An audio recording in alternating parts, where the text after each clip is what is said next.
Hello, everyone. We're so happy to have you here tonight. My name's Michelle Slaybaugh. I am a Black, queer woman, light skinned, in a black shirt with clear glasses on. My pronouns are she, her, and I am here as the Director of Social Impact and Strategic Communications for SECUS, Sex Ed for Social Change. Thanks, Michelle. My name is Beatrice Beckford. I go by she, her, y ella también pronouns. I'm a brown-skinned Black woman, Latina, wearing a gray shirt and black hair pulled up. It's wonderful to be here with y'all today. We have an exciting event for you. And so we're going to kick us off with a bit of a video. The education of our children is at stake, and it's time to rise up. With a new school year and politicians all across the country using critical race theory as a weapon, it is up to all of us to work together to champion progressive policies and practices for back to school. These policies and practices will promote safe, healthy, and equitable schools while harnessing the power of existing parent leaders to develop and strengthen new leaders. We need you in schools, on the school board, and showing up for school meetings. You are not alone. We can help you get there. More than ever, our students are facing book bans, tearing down of comprehensive sex education programming, abuse of LGBTQIA plus students and teachers, and unprecedented expansion of police presence. And what is most needed but ignored is expanded mental health support for students living through inflation, a pandemic, and erosion of protections under the law. There is hope. The way things are is not how they have to remain. Each and every one of us who has a child, knows a child, loves a child, can see the importance of seeing each and every one of them supported through adulthood. Each and every one of us knows that our legacies continue only as long as there is someone to move it forward. We are a collective of community organizations who are committed to change and liberation. Women's March, Moms Rising, Red, Wine, and Blue, the Education Trust, Parents Together, the Frontline, African American Policy Forum, Campaign for Our Shared Future, Supermajority, Missouri Equity Education Partnership, Color of Change, and SECUS. These organizations share a common goal of caring for the present so that there can be a future for us, a future for our children, and a future for their children we can't imagine yet. We know that there is no future if we are ruled by fear, by oppression, or by violence. What will you leave with at the end of this campaign? A toolkit to help your success in your schools, podcasts and book recommendations, and a greater vision for our families, schools, and country. We deserve to have our wildest dreams of liberation realized, and we can do it for ourselves. Showing up now, preparing yourselves for the work that needs to be done, is exactly where you are supposed to be. Fear lives in places where there is no light, and each one of us has a light that is bright and shines even brighter when we are together. We are the change makers, the innovators, the dreamers, the seers. Come on in, get comfortable, and know that your presence here and the action you take now will make a difference. Our children need each of you, and we can rise together. So welcome to Saving Our Schools, Activating Parents in the Age of CRT. This is the Teach-In. We have an exciting event for you, full of keynote speakers, real stories from parents around the country on book bans, LGBTQIA tax in schools, police in schools, and more. And at the end, there'll be a section where we'll be able to engage in conversation, Q&A with many of the panelists and you. So we're excited to have you there. That said, I'm going to kick us off with introducing our first keynote, the incomparable Kimberly Crenshaw.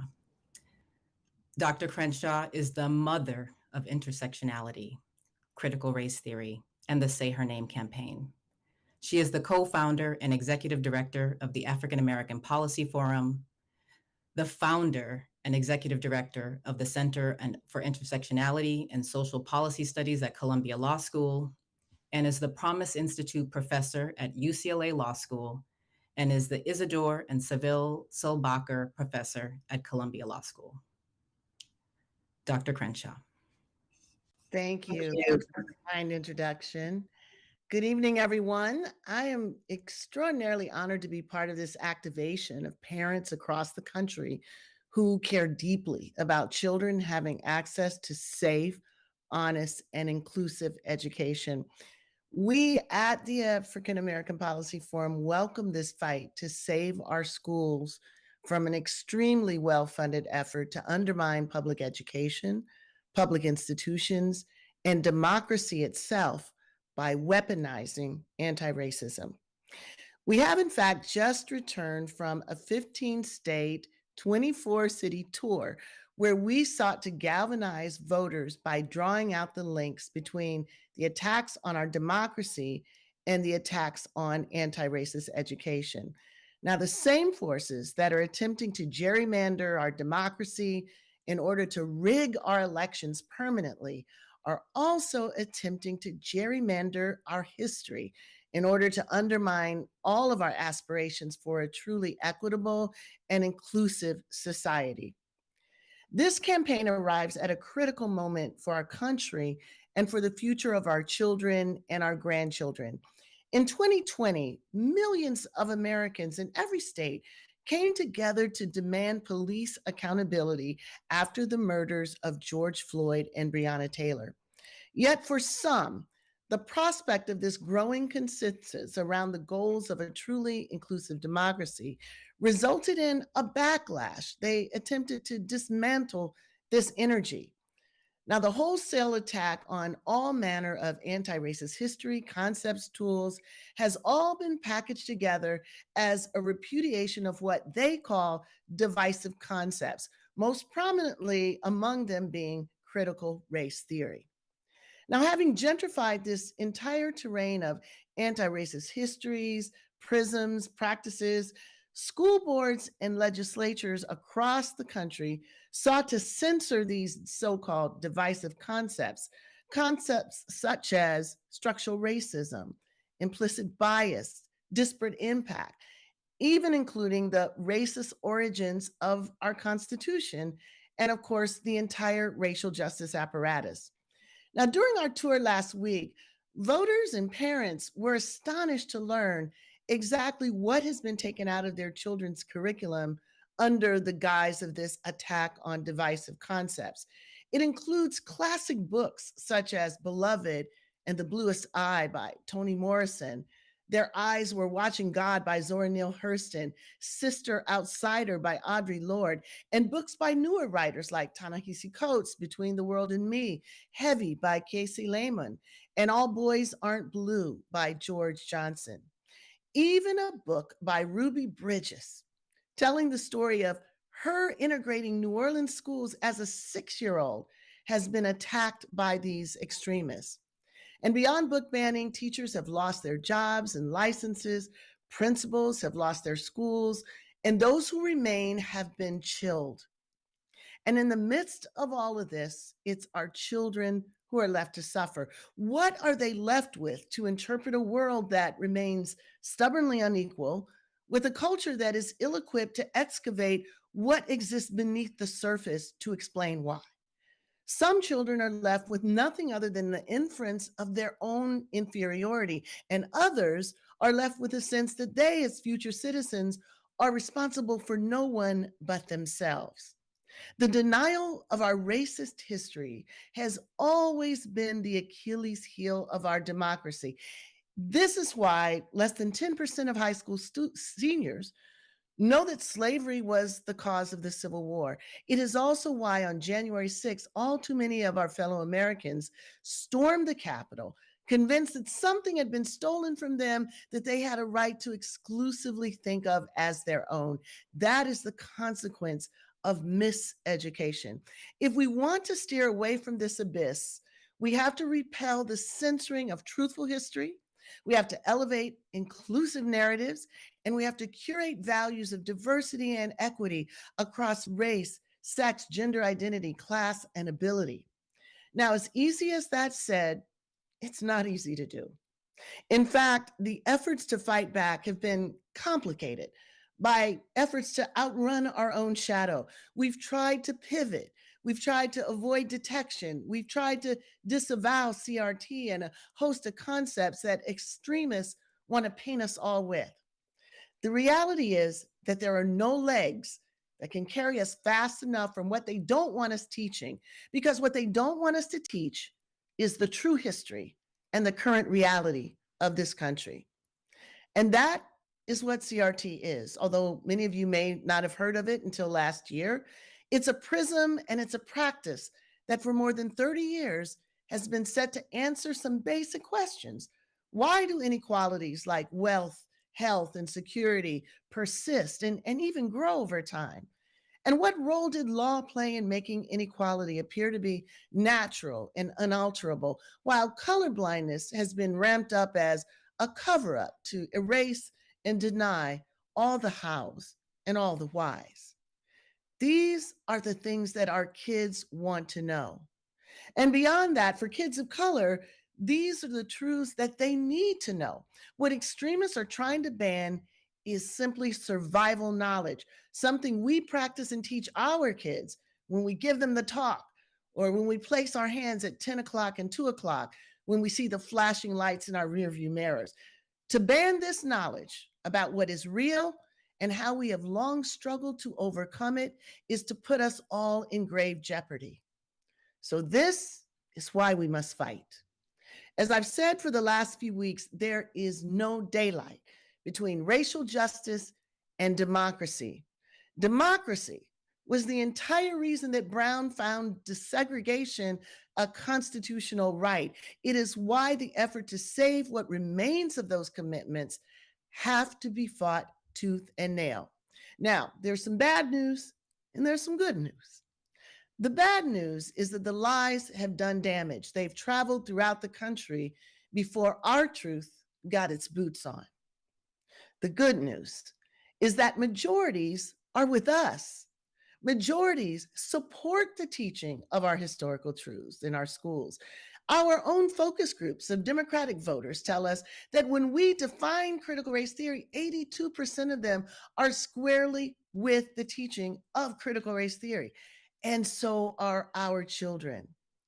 We know too that once the fertile soil of racism has been tilled and seeds are planted, the branches of the poisonous vine extend to launch further attacks, from don't say gay and don't say trans to the current rise of anti-Semitism. So given this stark reality, it's vital that we push back against these anti-democratic forces and their attack on public education. The pursuit of knowledge, like freedom and democracy, is a constant struggle. It is not a one and done scenario.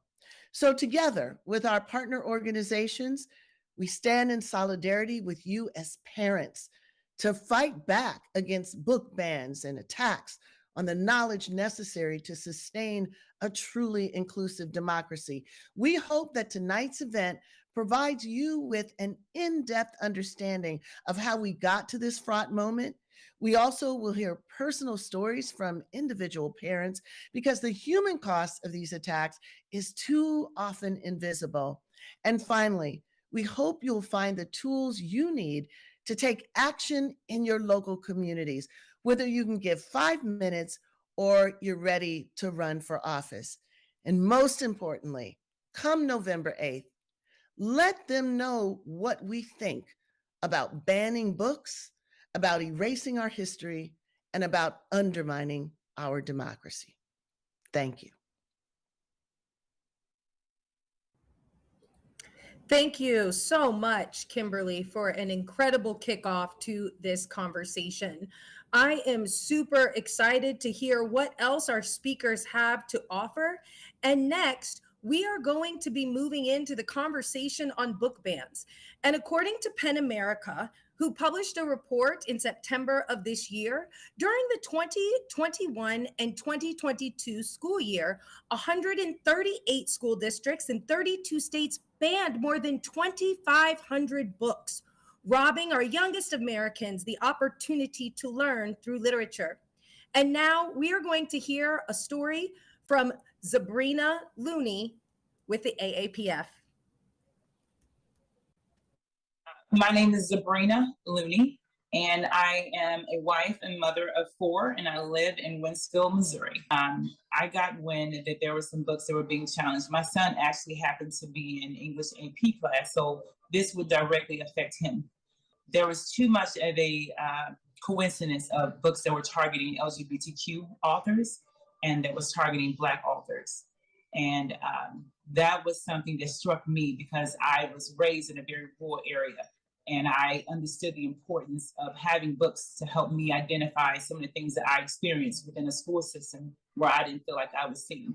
I talked to my son and I asked him what did he feel and what did he think? And he said he thought it was wrong. And I asked him, did he think it was wrong enough for him to do something about it? And he said yes.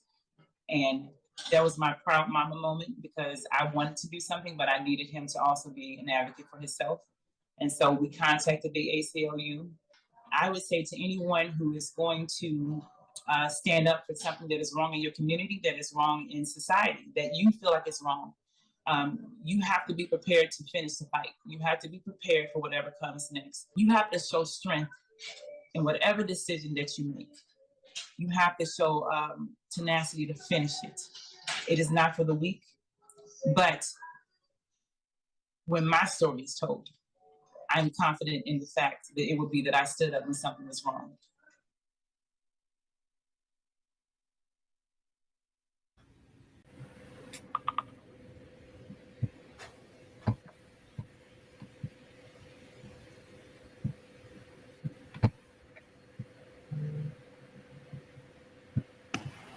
Good evening, everyone. Thank you for this opportunity. The Truth Be Told campaign is a coordinated and strategic response to the legislative backlash banning the teaching of honest and inclusive American history and civics in partnership with activists, advocates, scholars, lawyers, and educators from across the country. Critical race theory is about teaching the honest and inclusive history of America and how injustices from the past create inequality for some people today. It is the best way to combat division and promote unity by equipping our children with the tools they need to thrive in a diverse world. Anti-CRT legislation seeks to chill and silence lessons on race, racism, sexism, and the truth about America's history in public school classrooms.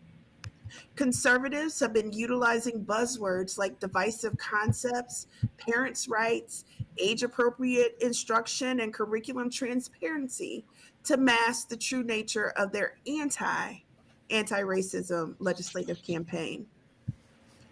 To understand the end goal, consider the recent boast in the New York Times by anti-CRT architect Christopher Rufo, when he declared, "We are right now preparing a strategy of laying siege to the institutions." The institutions here are the public schools, which he believes are waging war against American children and American families. Let's go back to fall of 2020 to answer the question, how did we get here? After viewing an interview with Christopher Rufo on Fox News, former President Trump issued an executive order banning diversity and inclusion training in the federal government. The American Legislative Exchange Council, ALEC, hosted a workshop in December of 2020 as part of its annual summit to advance model legislation with right-wing actors. The workshop, entitled Against Critical Theories Onslaught, was led by speakers from conservative think tanks. The summit was designed to provide a blueprint to expand Trump's executive order to the red wall, representing the 30 Republican trifectas held in red states. Although President Biden rescinded this order on his first day, the Red Wall campaign was already underway with states introducing and passing anti-CRT legislation. The chilling effects were immediately felt by educators nationwide. Kristen? It bears noting that most of the ALEC-inspired bills passed initially mirrored the executive order language, focusing on banning ill-defined divisive concepts related to race and sex stereotyping or scapegoating to prevent highly subjective feelings of classroom discomfort, mainly among white children. A closer look at bills introduced in 2022 reveals that legislators are taking a more aggressive approach to attack CRT, being more explicit and transparent about what they seek to silence. Over the past 2 years, we've seen 89 bills specifically target critical race theory by name, while inaccurately defining what it is, and a total of 214 bills restricting teaching of race and sex-related concepts in schools, universities, and employee trainings. Another wave of anti-truth legislation includes bills that would mandate the instruction of highly partisan materials that are favorable to conservatives. This is a clear ploy to indoctrinate students by preventing them from accessing certain content, namely content that illuminates how systemic racism influences law and society, and force-feeding them content that cements a singular view.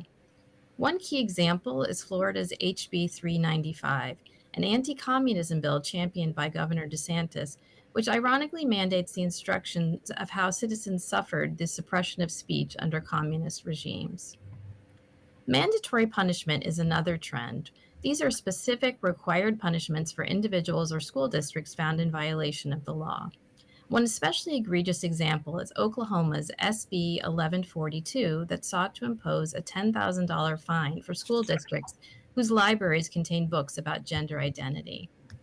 Finally, there's been an increase in surveillance state provisions, typically billed as parental bills of rights, demanding that teachers post all their lesson plans and readings online for parental view and consent. These are part of a broader trend of parental rights bills that have historically reared their ugly head in moments of racial progress in schools, like after Brown v. Board of Education. Banning books that offend the sensibilities of concerned parents is an American tradition with a long history, and the coordinated war on books that we're seeing today is only the latest chapter in this story. In the early 1900s, the United Daughters of the Confederacy were banning textbooks they deemed unjust to the South. In the 1930s, there was a moral panic over U.S. history and civics textbooks labeled communist propaganda because they discussed poverty and economic inequality. These sorts of issues were revived forcefully with the Second Red Scare and McCarthyism of the 1950s, and the focus on racial issues in textbooks reached its highest point of the 20th century following the campaign of massive resistance to school desegregation throughout the 50s and 60s. By the 1970s, the reactionary script was pretty much set in stone, and what mattered was not the reality of the curricular or textbook content, but the outrage and fear of paranoid white parents. In Kanawha County, West Virginia in 1974, white parents reacted with violent rage to false rumors about the contents of newly approved textbooks, as conservative school board members warned that the books were full of anti-Christian, anti-American, anti-white propaganda and indoctrination. But it's important to recognize that the resistance to CRT has opened up the floodgates for a cornucopia of concerns about all sorts of books authored by or for members of marginalized communities. In October, Texas legislator Matt Krause sent out a demand to all school districts to investigate a list of over 800 books in their curricula, classrooms, and libraries. Analysis showed that more than 60% of the books on that list had to do with matters related to LGBTQ topics, and about 20% touched on transgender issues or featured a trans character. PEN America has collated an index of school book bans that offers a snapshot of the trend. Their index lists 2,532 instances of books being banned in over 100 school districts in 32 states between July 2021 and June 2022. These districts represent over 5,000 schools with a combined enrollment of over 4 million students. Some of the most common themes among the banned books are those that include prominent LGBTQ characters or characters of color, address topics involving race and racism or LGBTQ issues, or have themes related to civil rights and activism. Dozens of even children's books have been banned, including biographies of Rosa Parks' Ruby Bridges, and Martin Luther King Jr. The descent into fascism in Nazi Germany included numerous book burnings. The line between the Republican Party today and fascism, if it exists, is increasingly difficult to identify, as we can see from this picture side by side. This is from Tennessee, led by a Republican preacher. There were book burnings this year. And just as in Nazi Germany, today's fascistic anti-democratic movement is fueled by an alliance between an authoritarian white supremacist political party and conservative elites who see public organizing and liberal democracy as threats to their wealth and power. Some of you might be wondering, why target critical race theory and why now? Well, it's important to note that we are facing attacks on multiracial democracy, public education, and racial and social justice because we have been winning in the court of public opinion and on the streets to demand a more just society.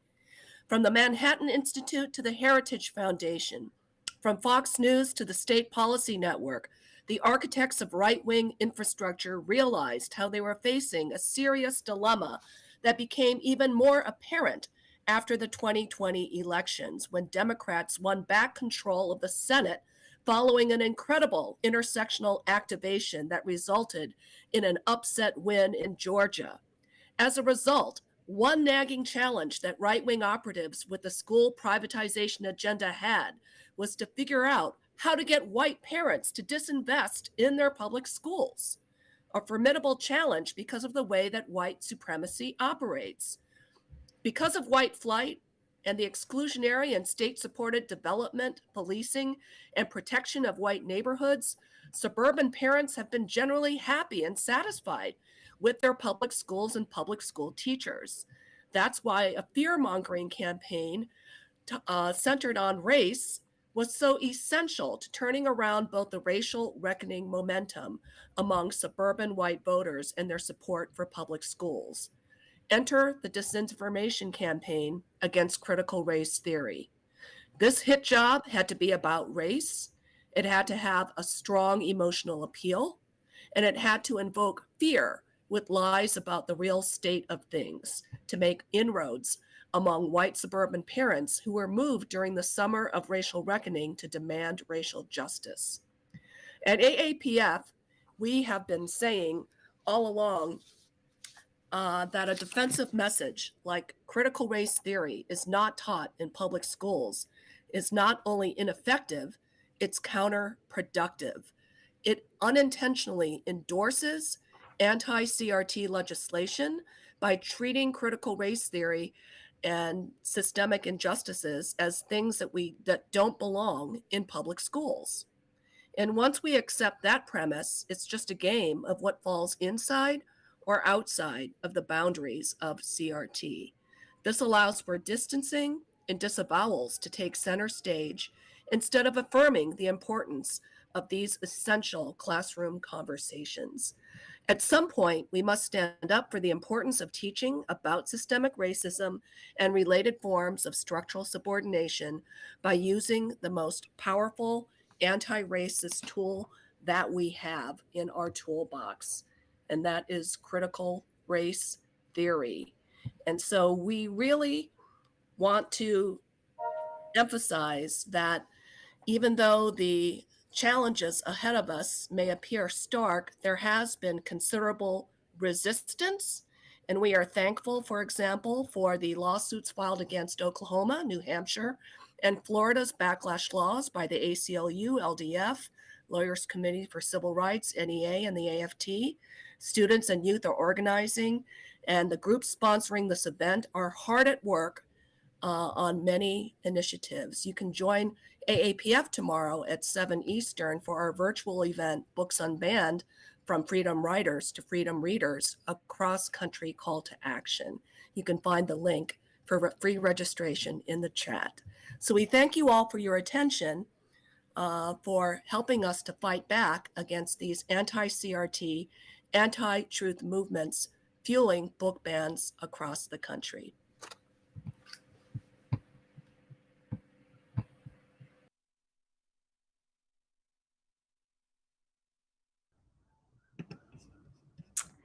Thank you so very much to the AAPF team for that incredible presentation. In addition to book bans, our attacks on our schools and our children have included harmful attacks on our LGBTQIA students, as well as attacks on comprehensive sex education. Next, we'll hear from a parent, Lisette Trujillo, and as well as representatives from SIECUS and Campaign from Our Shared Future, who will help us understand how we can push back.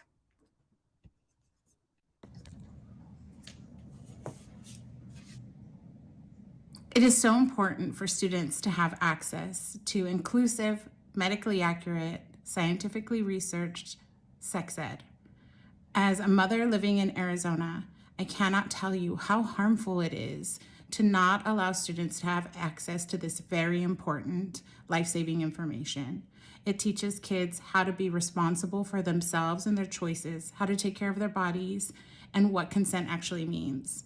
The more tools we give our children and our students, the better off they are and the better our communities are. So please join SIECUS and this incredible partnership in helping champion inclusive sex ed in schools across the country.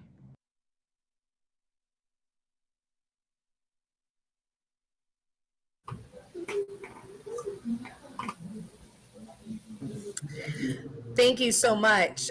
Dr. Heather, would you like to go ahead and tell us about the work that you all are doing? Good evening. It's so good to be in community. My name is Heather Harding, and I'm the Executive Director of the Campaign for Our Shared Future. And we're a nonpartisan common ground effort founded on the principle that every child, regardless of their background, deserves access to a high quality, age appropriate education. And one of the things, as I listen to the speakers and the videos and the parents, that's so important to underscore here is that respectful collaboration between families and teachers is really the only way that we can ensure that our children have the best educational environments. Unfortunately, out of touch and career-driven politicians have really hijacked our nation's schools and school boards. They've launched, as you've heard, a full-out attack on our kids' education. And sadly, the children most often targeted and attacked by these political extremists are some of our most vulnerable. From the hateful legislation, like the Don't Say Gay bill in Florida, to widespread discriminatory book banning, LGBTQ youth and families have repeatedly found themselves in the political crosshairs. In fact, in 2022, we tracked 45 state-level education bills aimed at weakening protections for LGBTQ youth and otherwise promoting a culture of hostility for the most vulnerable, but for all kids. It's become increasingly clear that politicians have no plans of letting up these attacks. It's part of what I've come to call the Medusa head attack on public education that runs the gamut of issues, but again, undermines trust between our families, students, and their educators. All parents, no matter where we come from, we want our kids to be welcomed into the school environment so they can learn and grow. For me, family is everything. When I see my two teenagers, I see hope and the future, a world of possibilities. But obviously, our politicians don't see any of that. They are using them as pawns in a political game. To make matters worse, LGBTQ students are facing harassment and bullying at higher rates in their peers because of this environment that's being stoked. In 2022, the Trevor Project reported out a survey. The majority of LGBTQ youth in America are experiencing symptoms of anxiety and depression. And in this moment where we're just coming out of a pandemic, the last thing that we need is for adults to look the other way, or worse, play an active role in creating a toxic school environment. Just earlier today, I read a story about a young man in Florida, Xander Morris, who was selected to speak at his high school graduation as class president, but was preemptively silenced due to the opposition to Ron DeSantis's Don't Say Gay bill. As an out gay student, Xander felt it was his responsibility to stand up to the governor's efforts to disenfranchise and erase LGBTQ students and families from Florida schools. Sadly, but unsurprisingly, The politicians in his school district caught wind of his activism and stepped in to prevent him from speaking his mind. They threatened to stop the entire graduation ceremony, which impinges on his rights as a citizen. But students like Xander have a strong resolve in the face of adversity. He, along with some of his peers, became plaintiffs in the lawsuit against the state of Florida. And I'm quoting him. He says, "I am the first openly gay class president in my school's history. This censorship seems to show that they want me to be the last." We cannot stand down, especially as parents. We have a responsibility to protect all of our children. These kids are working hard to get to know each other across lines of difference, and their educators are trying to prepare them to succeed. We need to support those efforts. We need to make sure that we are in partnership.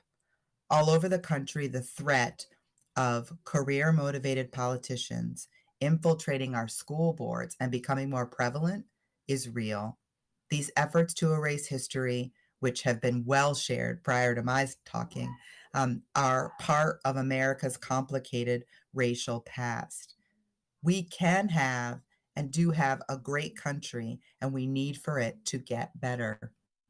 So we at the Campaign for Our Shared Future are calling on you as parents and allies to help center the voices and experiences of LGBT community and call out unequivocally these dangerous attacks on their rights and their safety. Because if our most vulnerable children aren't safe, none of our children are safe. By speaking out at school board meetings, voting in your school board elections, and running for office when you get the call to service, together we can ensure that our public schools remain places where every child can thrive. To learn more about the challenges that children and families are currently facing, please visit campaignforoursharedfuture.org for resources and support. Thank you to all of the partners I'm joining here today in the fight for more inclusive schools, and to you, the families and communities that make the work possible. Thank you, Dr. Harding, for that incredible information. I'm now going to take a couple minutes as the Director of Social Impact and Strategic Communications for SECUS, Sex Ed for Social Change. I'm here to talk about sex education legislation and policy. SECUS, Sex Ed for Social Change, has served as the nation's voice for sex education since 1964, asserting that sexuality is a fundamental part of being human, one that is worthy of dignity and respect. Through our advocacy, policy, and coalition building, SECUS advances sex education as a vehicle for social change, where all people receive sex education, are affirmed in their identities, and have the power to make decisions about their own health, pleasure, and wholeness. But let's talk about the real tea of 2022.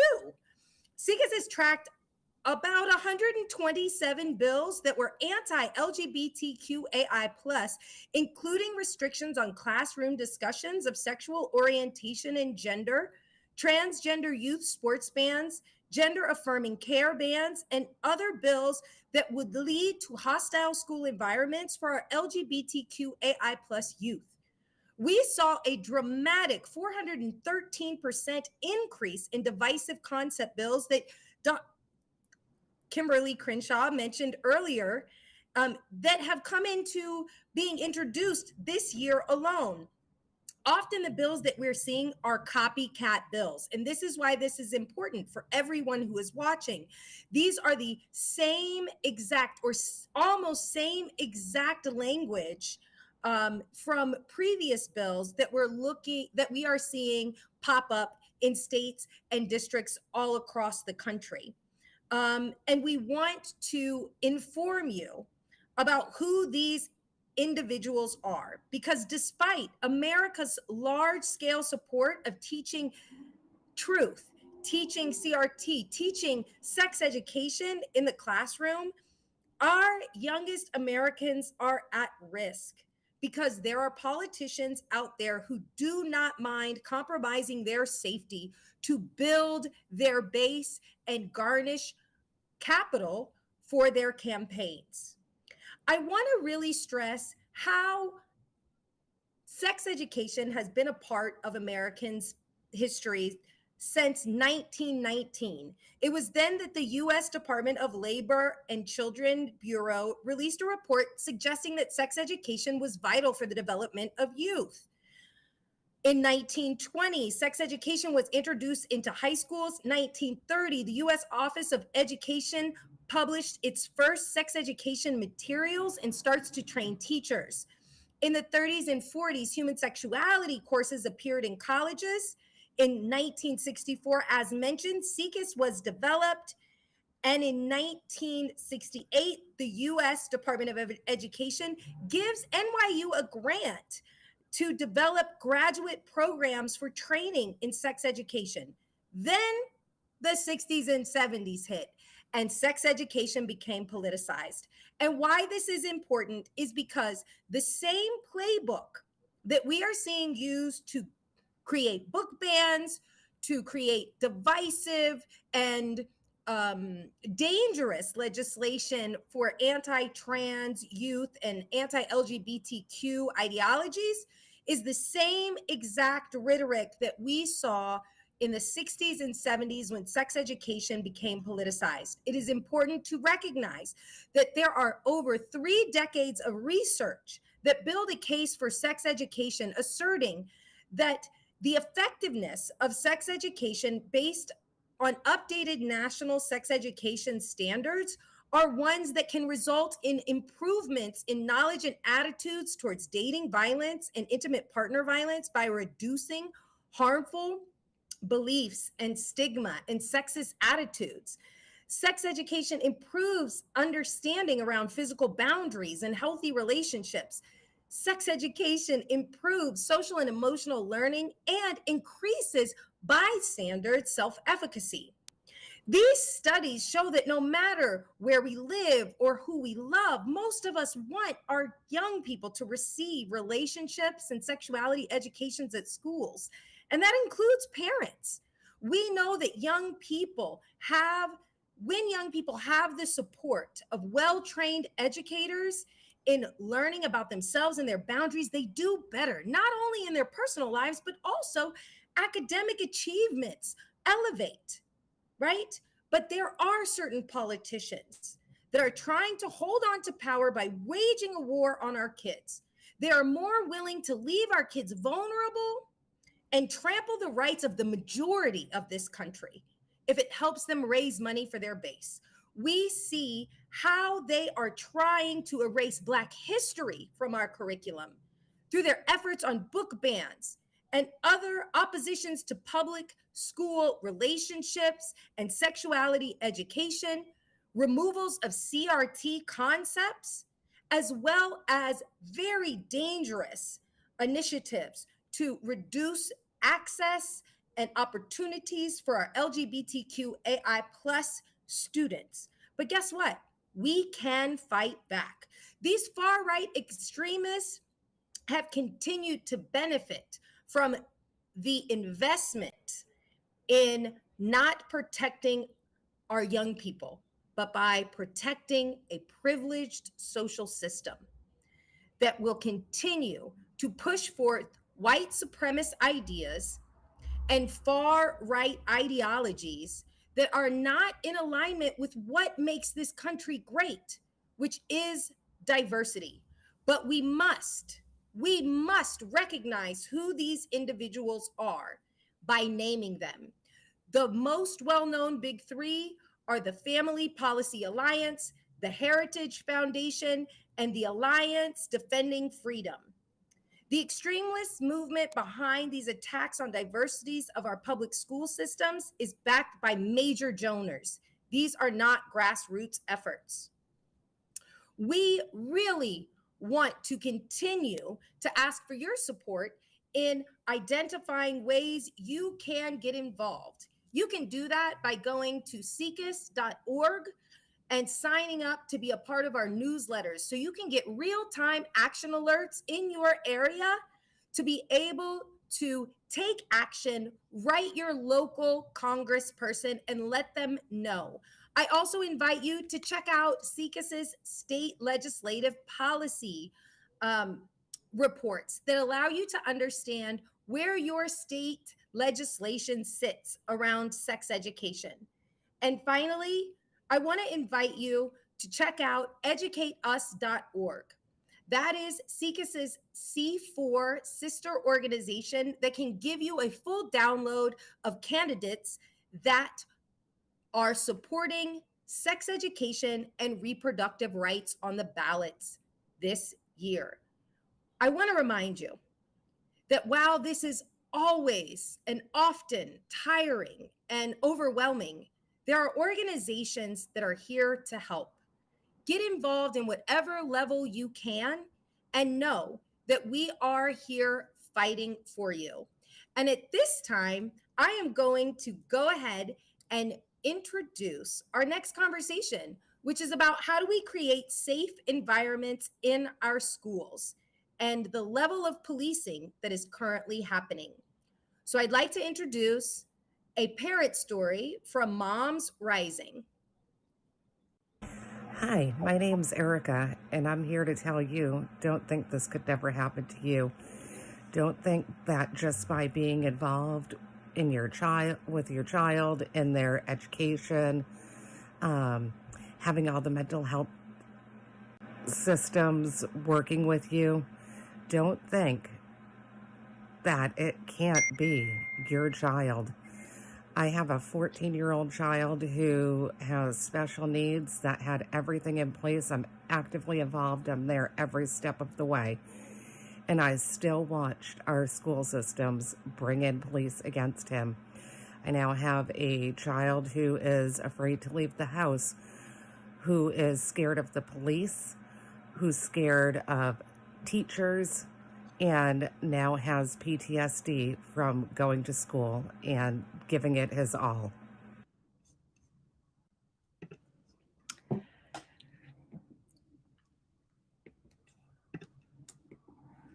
So again, I just want to say how wonderful it is to be here with you all virtually.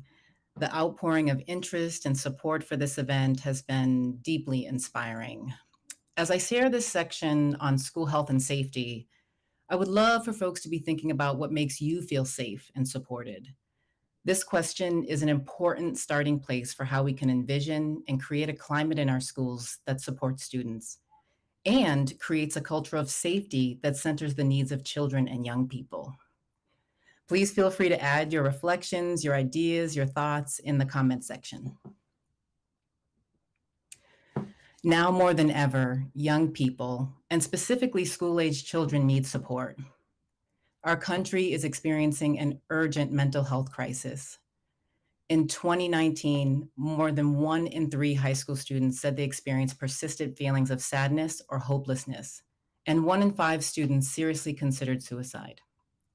Emergency rooms across the country saw a significant increase in the number of ER visits for mental health reasons in young people. While this crisis isn't new, a persistent lack of investments in school-based mental health resources on top of a pandemic has made it exponentially worse. Young people who experience anxiousness, depression, and worse are struggling, and their mental health challenges can be incredibly overwhelming for parents and educators to navigate. Support and safety go hand in hand, and too many of our schools lack the resources to provide meaningful support. School counselors, nurses, social workers, and school psychologists are often the first to see children who are sick, stressed, or traumatized, particularly for low-income school districts. The benefits of investing in mental health services in schools goes above and beyond the immediate supports that children and young people get when they engage in these services. These same schools with these services and supports see better attendance rates, better academic achievement, and higher graduation rates, as well as low rates of suspensions, expulsions, and other disciplinary incidents. Support and safety go hand in hand, and data shows us that the presence of school-based mental health providers not only improves outcomes for students, but can improve overall school safety. The benefit of investing in school mental health supports is clear. So you would think it would make sense for school boards, principals, government leaders, and elected officials to be using every available resource to increase access to school-based health and mental health professionals.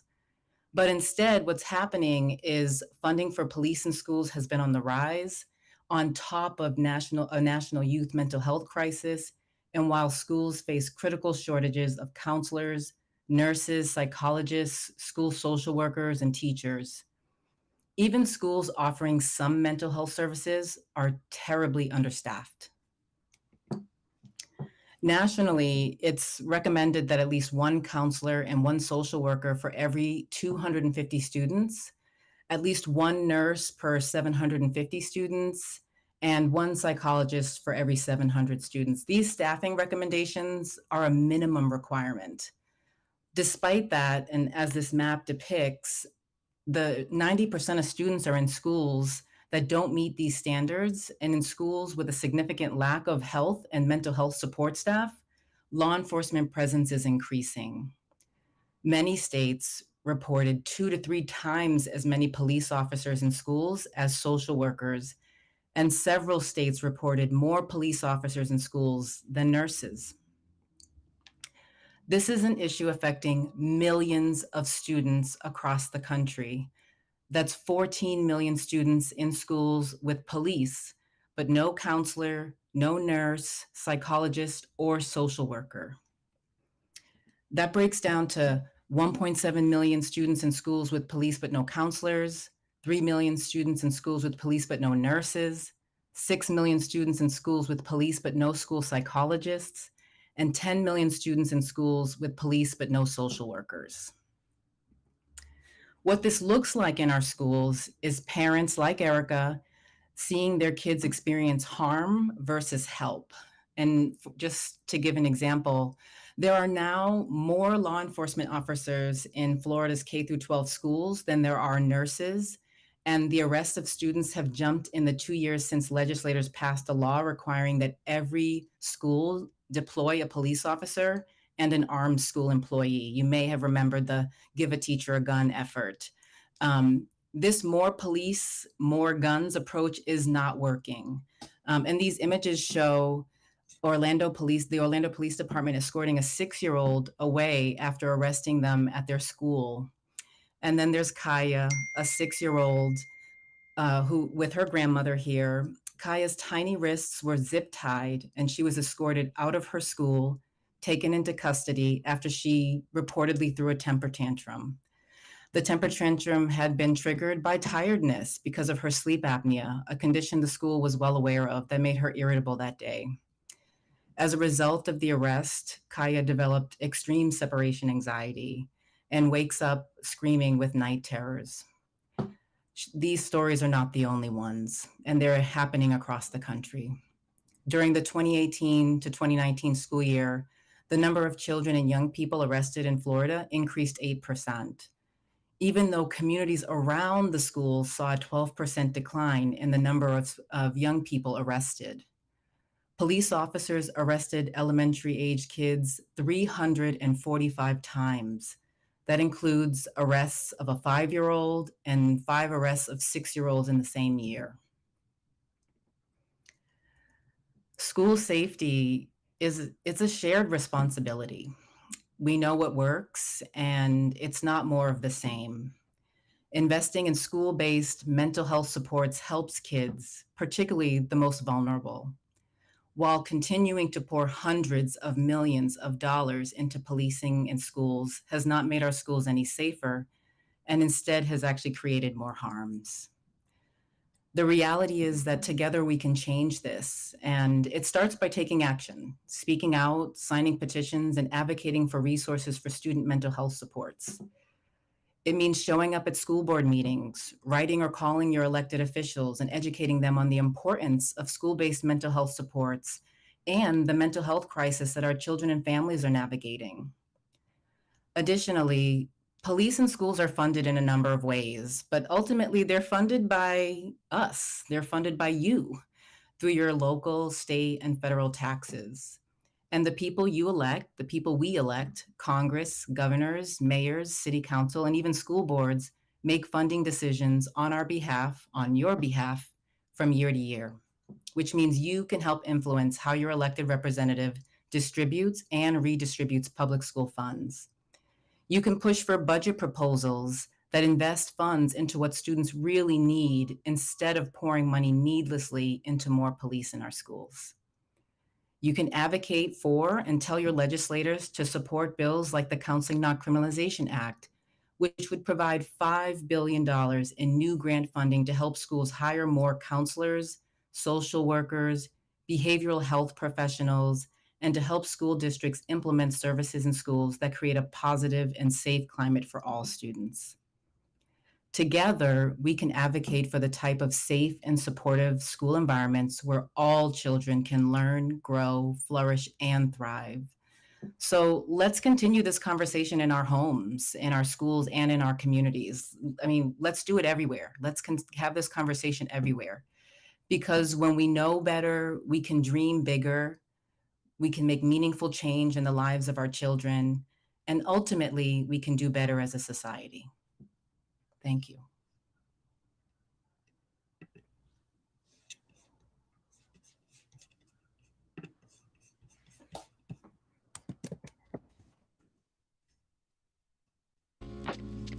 Learning is a tender thing, worthy of protecting. Schools can be a safe place for students to learn, heal, make mistakes, and grow. A place where students can receive the support they need to thrive. A place where children can build healthy relationships with themselves, their peers, with adults, and their communities.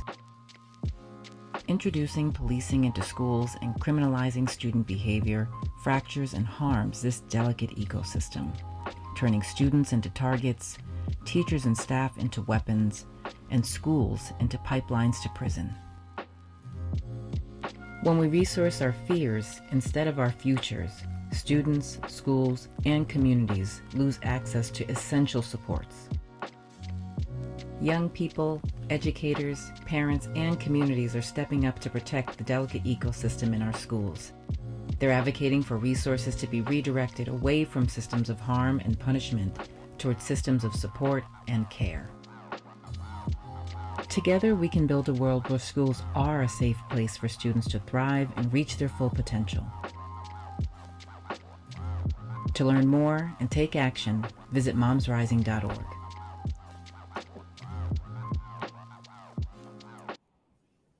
Wonderful.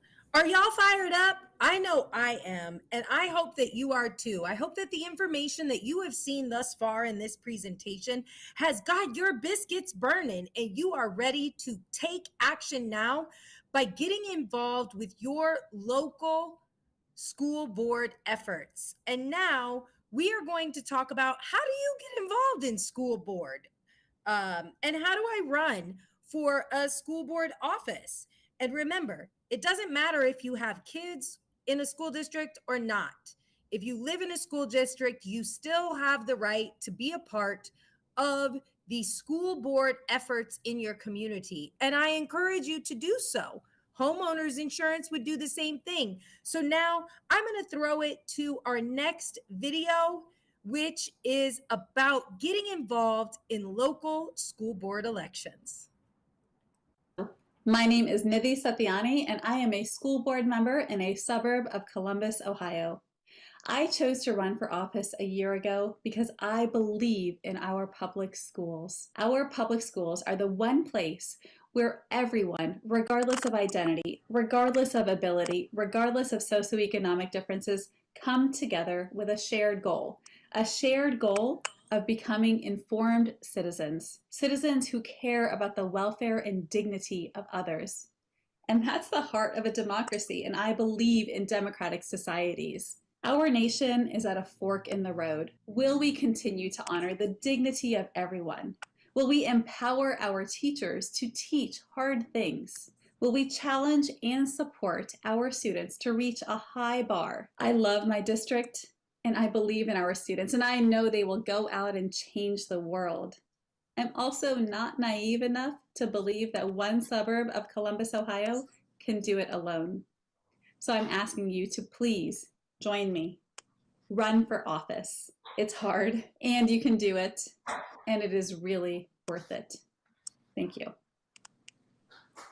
Hi, good evening. I'm Julie Womack. I am the Chief Organizing Officer for Red, Wine, and Blue. We are a national organization that channels the power of suburban women to bring change to their communities, to their suburbs, just one suburb at a time. And we focus a lot on school issues because it's so important to our communities. High quality education, good schools for our kids, accurate education in our schools. So I am really thrilled to be connected to the two women who are here with me. You probably recognize Nidhi Santiani, who just spoke in the video, and I'm really also happy to bring on Angela Abram. Both of these women have stepped up and taken that step of running for school board, and happy to announce that they were elected to their school board. So I just really wanted them to take some time to speak to you, about what it takes to run for school board. What do you need to know? So if you are a parent sitting out there right now listening, thinking, I could do that. I'm going to just start, since you already heard from Nidhi on the video, I'm going to start with Angela. Angela, could you just kind of tell everybody who's listening, what was it that made you decide I am going to step up and run for school board? Well, good evening.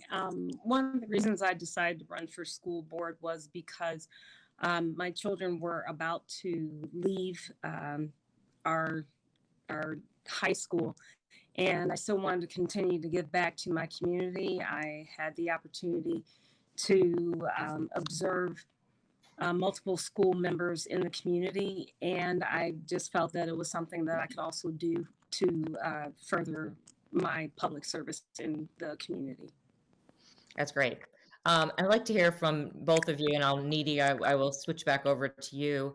So if you're a parent sitting out there right now and you're like, ooh, I've never run for office, I don't even know how to get started with that. What is the first step you suggest they take? How do they get that?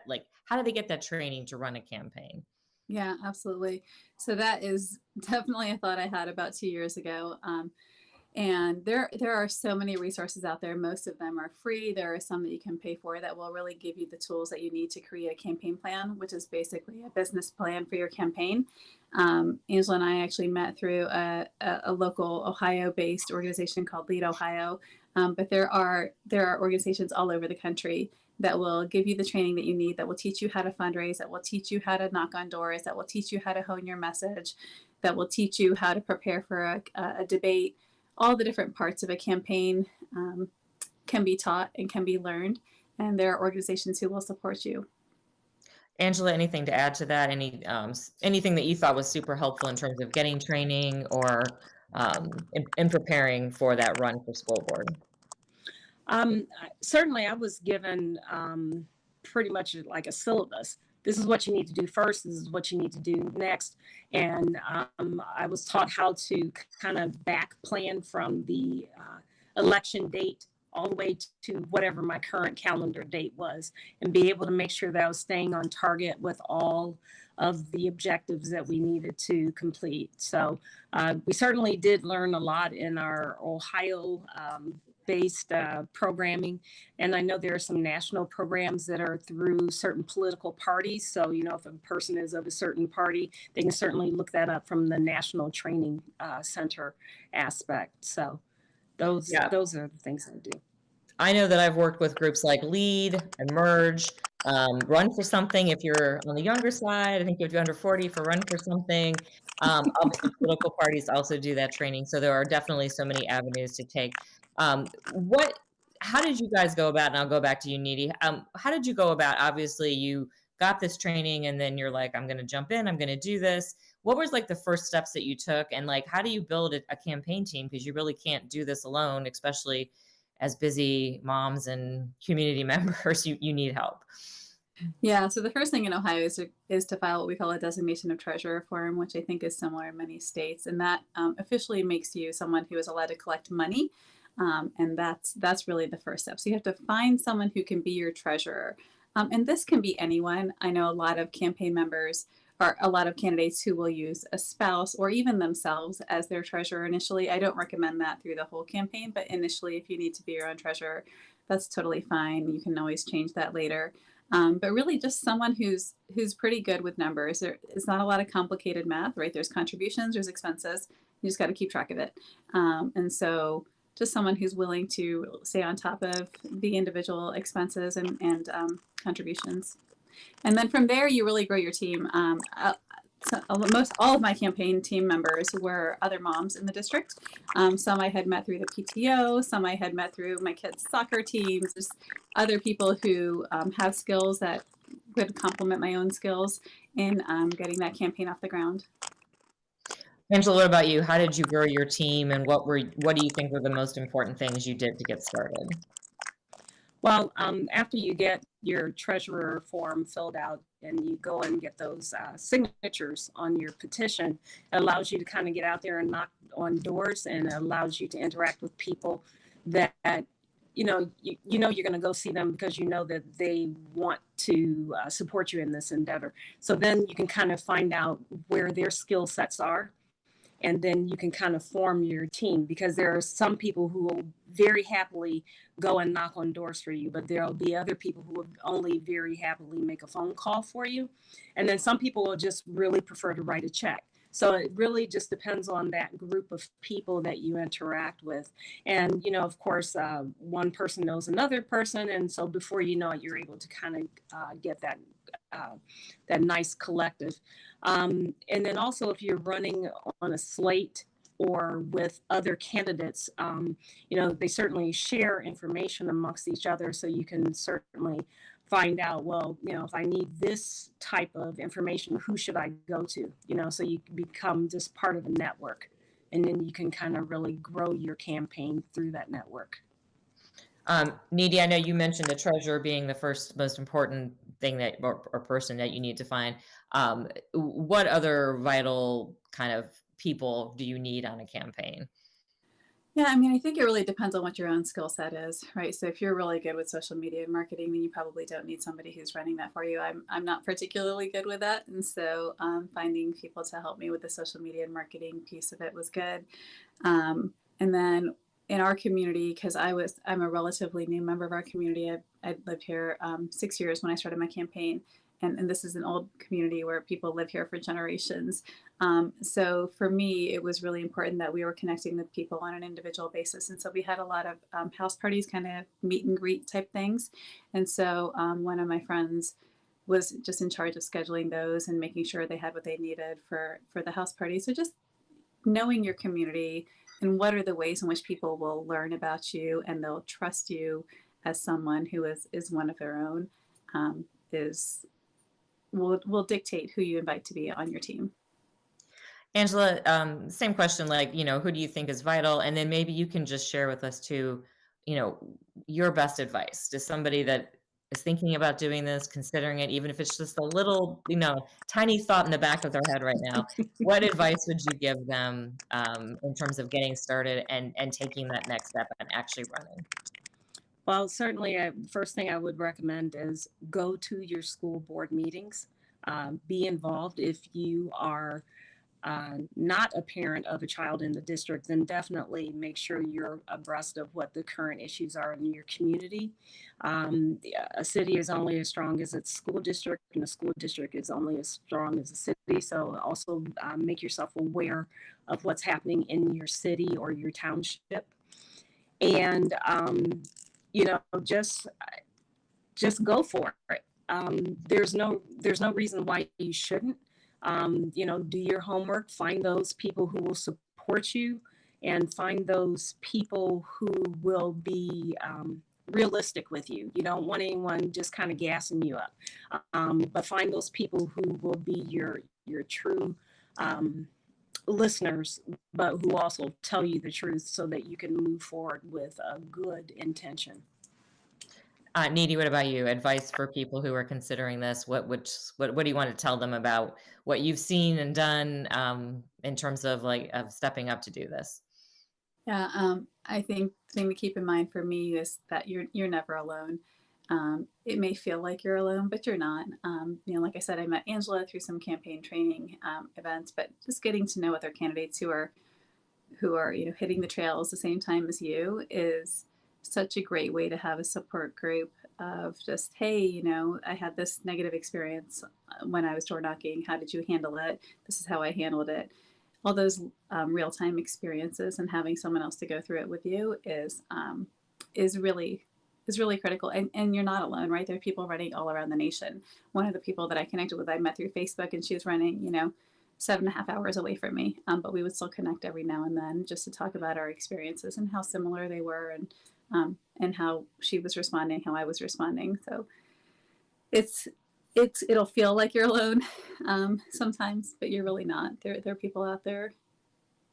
That's great. Keep that in mind. Yeah.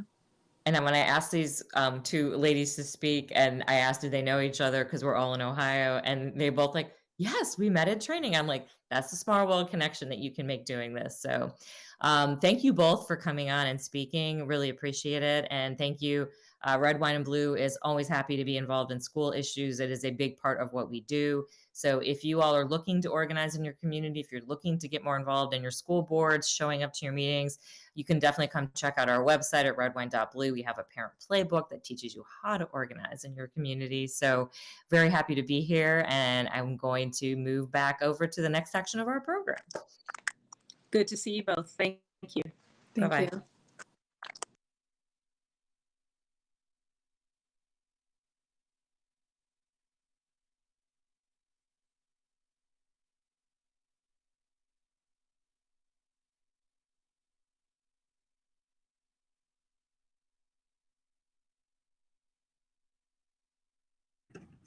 Thank you so much, Niti, Angela, and Julie, for a dynamic conversation on how to run for school board and the ins and outs on that. It is my deepest honor to be able to introduce our next keynote, Dr. Ibrahim X. Kendi. Dr. Kendi is the Andrew W. Mellon Professor in Humanities and the founding director of Boston University for Anti-Racist Research. Dr. Kendi is a contributing writer to The Atlantic and CBS News Racial Justice Contributor. He is the co-host of a New Action podcast, Be Anti-Racist. In 2020, the Time magazine named Dr. Kendi one of the 100 most influential people in the world. He was awarded a 2021 MacArthur Fellowship, popularly known as the Genius Grant. Introducing Dr. Ibrahim X. Kendi. Hi, I'm Ibrahim X. Kendi, and I first want to share a moment of encouragement to all the organizations that came together for this event, specifically Moms Rising, Women's March, Red, Wine, and Blue, the Education Trust, Parents Together, and the African American Policy Forum. I've been saying for months now that in order to combat those who are organizing against the truth, those who are organizing against our ability to teach young people to be anti-racist, those who are organizing and vilifying critical race theory, that we have to organize. We have to out-organize them, and we have to gain and move into positions of power. And so I'm just excited that these organizations would come together for this forum. And of course, I am elated to hear, of course, that Kimberly Crenshaw is speaking. And I just wanted to say a few words to the group, to everyone. And I think the first and most important thing that I want to convey is that, as I write about in my recent book, How to Raise an Anti-Racist, we're either raising our children to be racist or raising them to be anti-racist. We're either raising them to recognize that skin color is as irrelevant, as the colors of the clothes that we're wearing, or we're raising them to attach dark skin or lighter skin to positive and negative qualities. We're either raising our kids to recognize that the inequality and inequities that they see between darker people and lighter people are the result of bad people or bad policy. We're either raising our children to be racist or anti-racist. And just like with anything else, like teaching our kids to share, teaching our kids to be kind, teaching our kids to do the right thing, we have to actively raise our kids to be anti-racist. And indeed, it's never too early to start. Unfortunately, our kids are internalizing ideas that attach negative qualities to particularly people with darker skin before they are articulating it, before they can even articulate it. Some studies show that it's as early as 3 years old, but our kids don't really start talking about or expressing their ideas about race until they're more 5 or 6 or 7 years old. And studies show that when our kids start asking questions or expressing their ideas, the first response and even lesson that they receive from parents and teachers and other caregivers is that you don't talk about that. And so they learn to not talk about race and racism, as opposed to us as parents and teachers providing a very safe space for them to share what they think, for us to know what they think, for us to ensure that we're orienting their thinking towards racial equality and towards justice for all. And so I'm on a mission, obviously, to provide caregivers with the tools to be able to engage in these conversations and even to create the environmental conditions where our kids can be raised to be anti-racist. I write about, in How to Raise an Anti-Racist, how it's important for us to child-proof our homes, literally. To give an example, one study finds that the racial attitudes of a child is more consistent. The racial attitudes of a white child actually is more consistent with the number of interracial friendships the white mother has than the racial attitudes of the mother. And so even the environment, the diverse or lack thereof environment that we're raising our kids in, have an impact because they're learning from us who we value. And so I just want to encourage everybody to think very thoughtfully and deliberately about how we're going to raise our kids to be anti-racist. And the beauty is it's not as hard for our kids as it is for us. They don't have to go through unlearning decades of ideas that are imagining that there's something inferior about or different about Asian or Native or Black or Indigenous people. They're learning. They're able to learn through us, through our schools, through our parenting, through our nurturing, racial equality, the beauty that is the human rainbow where they can see themselves. And so obviously we who are committed to ensuring all of our children do not think that there's something special or wrong about them because of the color of their skin are facing tremendous headwinds. We're facing people in a movement that imagines itself as not racist, even as they are removing from curriculums, from libraries, books about people of color and books about racism, which is then resulting in our kids who are living in communities where there's all these racial disparities, where white people have more, and they are literally not being taught why that's the case. And they're literally seeing white people as more in the curriculum.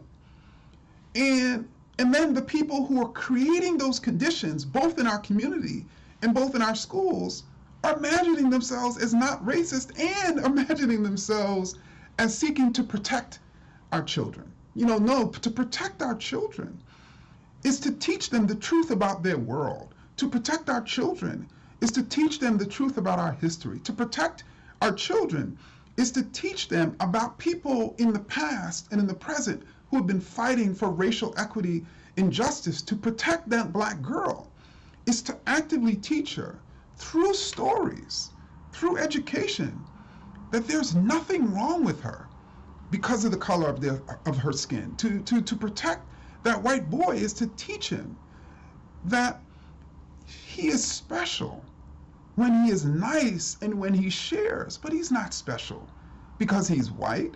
And indeed, those ideas are actually bad ideas.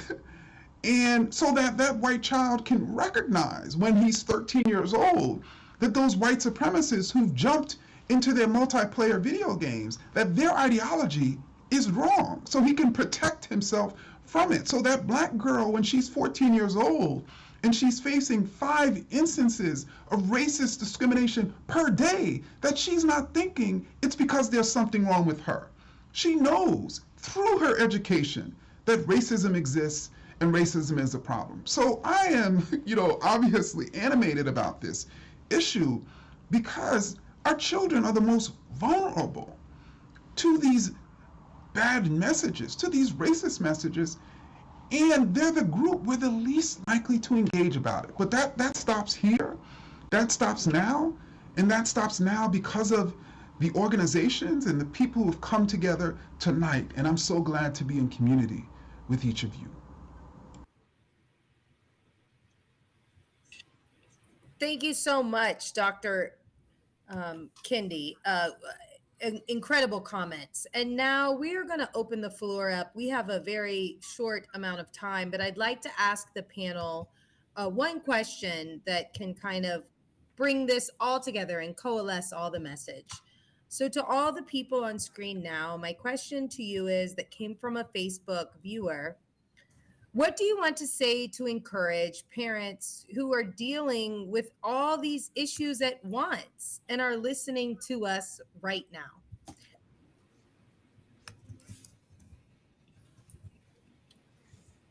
Sumi, I'll throw it to you first.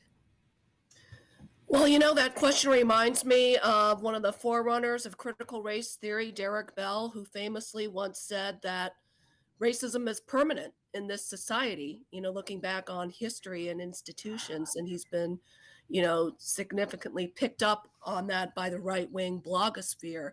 But what he said after that, when people said that's kind of dark and pessimistic, his answer was, the beauty is in the struggle. And I think that's absolutely correct.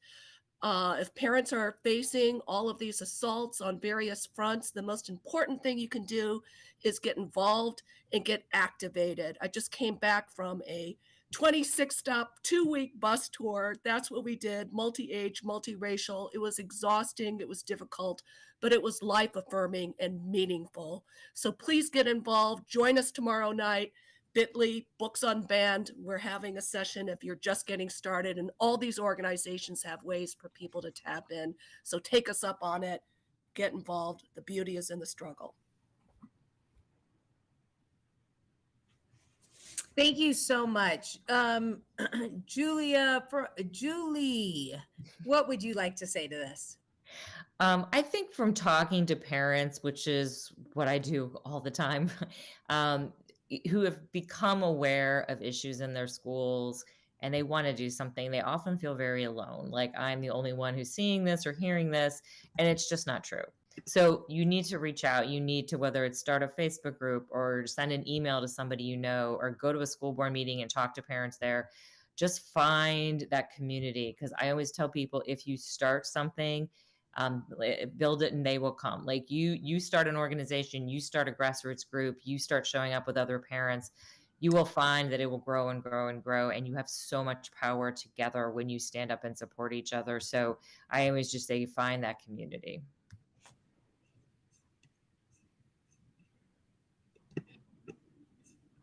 Thank you so much. Amazing. Any of the other panelists would like to chime in on this? I invite you now to do so. Yeah, I can jump in here next. A dear friend of mine once told me about starlings and how a collection of starlings is called a mermation. And I like to think about that in the context of parents and caregivers and all the incredible folks that are doing work across the country to address these blatant attacks on teaching truth and health and safety in our schools, as well as comprehensive sex education and protecting the rights and safety of LGBTQIA students. And so one parent, we're oftentimes made to feel like one of us is not enough. We're in isolation and are sort of made to suffer in silence. But a collection of us is a movement. And so I just want to encourage parents to, follow the groups that have been a part of this event, take action. Every single organization that participated today has a number of ways that you can take action, from petitions to running for school board. We're here with you, and we're in the struggle together. As Sumi said so beautifully, there are more of us than there are of them. Thank you so much.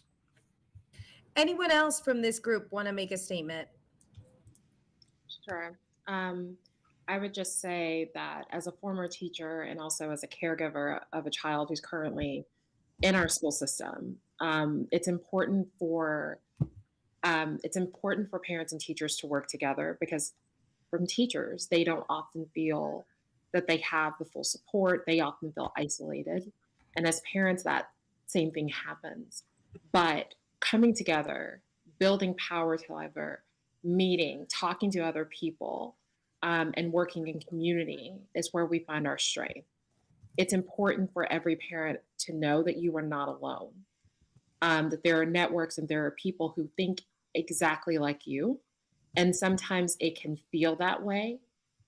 But having these conversations, speaking honestly and truthfully, filling in the gaps, using moments like where we currently are to have those teachable moments and have those conversations with your children emboldens them, it empowers them.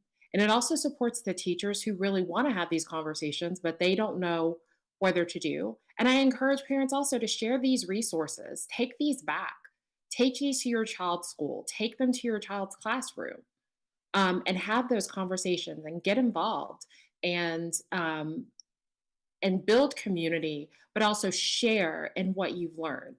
It's important that we have this information, but information is only as good as how it's distributed. And this is an opportunity to share and distribute ways in which we can actually turn this around. Thank you so very much. And I would like to just say, finally, do not be overwhelmed, parents. You are not alone. And there is a plethora of organizations, a lot of whom are on this call tonight, providing you with information, access to resources, and opportunity for engagement. We do the heavy lifting so you can simply come in and be your best selves and provide the support that you can, whether it's 5 minutes, 15 minutes, 25 minutes, or 5 days.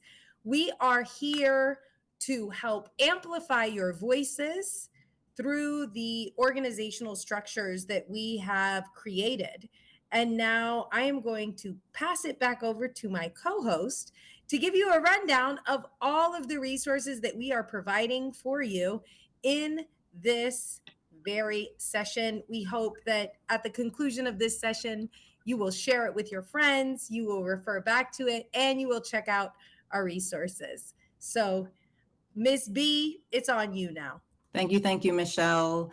So thank you all for joining us today for this teach-in, Saving Our Schools and Activating Parents and Caregivers and Communities broadly in the age of CRT backlash. Education is the cornerstone of a multiracial democracy, and schools are where we learn to engage in society in meaningful ways. Together, parents, students, educators across the country, we can push back on far-right attacks that have made our schools playgrounds for partisan politics and racial division. Following this event, a link to the recording will be shared so you can view it and use it as a resource for work in your own communities, and a comprehensive toolkit pulling in all the resources that our partners have put together to help organize and mobilize your school, your community, and have those conversations at home and nationally. So thank you again for joining us and for doing this work together with us. Have a great evening.